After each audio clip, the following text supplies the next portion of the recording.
Howdy all, I'm Adam the Renaissance Nerd, and we are a short couple of weeks away from the Rings of Power Season 2. So we now can expect more interviews here and there and that to try and explain away how bad this show looks. And another one just dropped yesterday, Entertainment Weekly, but we're going to go to Park Place because they've got the nitty-gritty and a couple extra details, which I appreciate because, as I always say, even though I cover this stuff, I am a casual Lord of the Rings fan. I do not know every little bit of lore here and there. I know what is right and I know what is wrong. And to read how they're going to portray Sauron in Rings of Power Season 2 is wrong. So let's see what they have to say. Lord of the Rings of Power showrunner, explains how show will change Sauron and declares that he is the hero of his own story. All I hear is, "It's my truth. It's my truth." That's what I hear. That's what I hear. Let's read some more. Lord of the Rings of Power showrunner J.D. Payne provided more details on what viewers can expect from the upcoming second season and revealed that the show will depict Sauron believing he is the hero of his own story. Speaking with Entertainment Weekly about the upcoming second season, Cynthia Ade Robinson, who plays Queen Regent Muriel, remember, she's blind, too. She's blind now. Confirmed the season is about the villains. Oh, wow. Here's the thing. She says, if season 1 was like the hero's journey, season 2 is the villain's journey. No, season 1 was a villain's journey because Galadriel, warrior princess, she's a villain. There is a tempest in me. It swept me to this island for a reason. Charlie Vickers, who plays Sauron, shared how this will play out. From a storytelling perspective, instead of trying to guess who Sauron is, we're now inside his mind. In the past, the camera would cut away from him when he had his private thoughts. Now the camera follows him through those thoughts. The audience is in on it, which I think is quite fun. Newsflash, we all knew he was Sauron from the moment he appeared on the screen. There was no mystery. There was no wondering. We knew who he was. The lame-ass dialogue in season 1 made it very clear he was Sauron. And when it was finally revealed, we made fun of it because it was stupid. It was a very thinly veiled secret. Not good writing, not good acting, not good anything.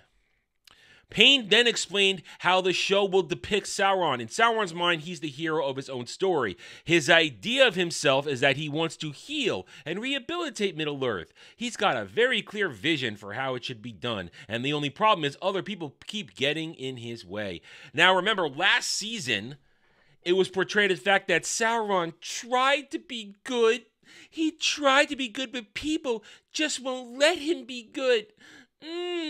Let's see what Tolkien actually said right here. And this is why I'm glad that Park Place did this little bit extra research so I can bring it to you if you don't know it like I didn't. In a letter to Milton Waldman, which is published within the Silmarillion, Tolkien explained just who Sauron is and what his motivations are and how he becomes so evil. Tolkien wrote, in the Silmarillion and the Tales of the First Age, Sauron was a being of Valinor, perverted to the service of the enemy, Morgoth, and becoming his chief captain and servant. He repents in fear when the first enemy is utterly defeated, but in the end does not do as was commanded, returned for judgment of the gods. He lingers in Middle-earth very slowly, beginning with fair motives, the reorganizing and rehabilitation of the ruin of Middle-earth, neglected by the gods. He becomes a reincarnation of evil and thing lusting for complete power, and so consumed ever more fiercely with hate, especially of the gods and elves. There it is right there.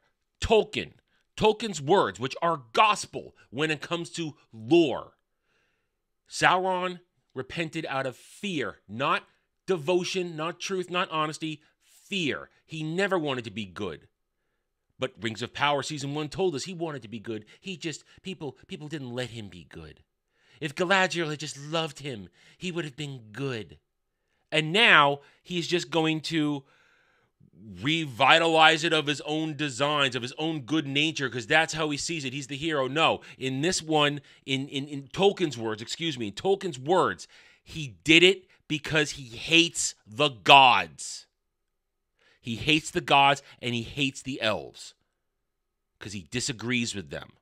Not because he wants to fix things, but because he hates them. Hate. evil, pure and simple. Now, they're going to talk a little bit more about this stuff, but they continue with the show itself. On top of how the show will depict Sauron, Entertainment Weekly's Christian Holub detailed that Sauron's entire purpose of working with the elves has been changed from Tolkien's original writing. No longer will he hold hatred in his heart for the elves and convinces them to accept him by wanting to rehabilitate Middle-earth. Instead, Sauron seeks the elves' aid so he can depose Adar, who kicked out his old boss, leaving Sauron temporarily homeless. Holub adds, Sauron has tried to compensate for that loss by making new friends among the elves. He may have failed in his attempt to sway Galadriel, but he still needs the help to enact his master plan, and in one elf in particular is uniquely equipped to provide it, that elf being Celebrimbor. So we remind you, they've made Adar a fake character as the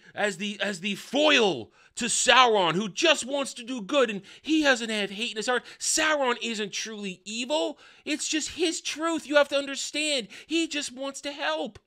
And he needs help to get rid of Adar. So he's going to go and make new friends with the elves and Celebrimbor. And even though Celebrimbor just talked with him 5 minutes ago when he looked like Halbrand, now he's not going to recognize him as freaking Sauron.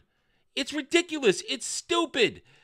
How can you not see him as the same guy? All they did was give him a wig and a raised hairline. This show is a disaster. It's an insult. They do not respect Tolkien. They do not respect the fans. They just want to crap something out and tell you to consume it and not give a damn. Lord of the Rings of Power, will be nice for a second to use the full title, is a sham. It isn't actually Lord of the Rings. It's not Tolkien. It is based on the works of J.R. Tolkien. They say it, they admit that in every intro, every credits. They say based, which means it's not the actual thing. What it's going to be is going to be a farce. It's going to be laughable. It's going to be terrible. It's going to be poorly acted. It's going to look like shit. It's going to sound like shit. And it's going to be, well, it's going to be fun. We're going to have fun roasting it. I will be there August 29th, 30th, and 31st. I'll review the first 3 episodes leading up to August 31st, 8:30 p.m. Eastern on my channel. We will be reviewing it with return of This Is Mordor Country, the panel show, where we are going to have a final time making fun of this. That first show, it's going to be very, very long. 3 episodes to get through, but we hope you will join us for that, because that's what it's all about, making fun and roasting this stuff for the fake crap that it is. And if you like it, well, good for you, but don't tell me it's Lord of the Rings. Don't tell me it's Tolkien's vision. It's not. It's J.D. Payne and Patrick McKay, who share a brain and used to work for J.J. Abrams, so they learned at the feet of one of the greatest grifters of all time in Hollywood how to pretend something is actually real and magnificent when in fact it is a pile of shit. But I'll be there to cover it. I'm done for now. Thank you for watching this video. If you enjoyed it, a like would be very much appreciated. If you are new here, I invite you to subscribe to me right here, where I hope to earn your trust and support using facts and logic, because facts and logic do not care about fake fan Stan and SJW Fifis. Thank you again for watching. Take it easy. Thanks for watching, everyone. If you enjoyed the video, hit that like button, subscribe to the channel, check out my gaming channel at Renaissance Nerd Arcade, and follow me on X Twitter under @TheRedNerd. Thanks again for watching. Take it easy.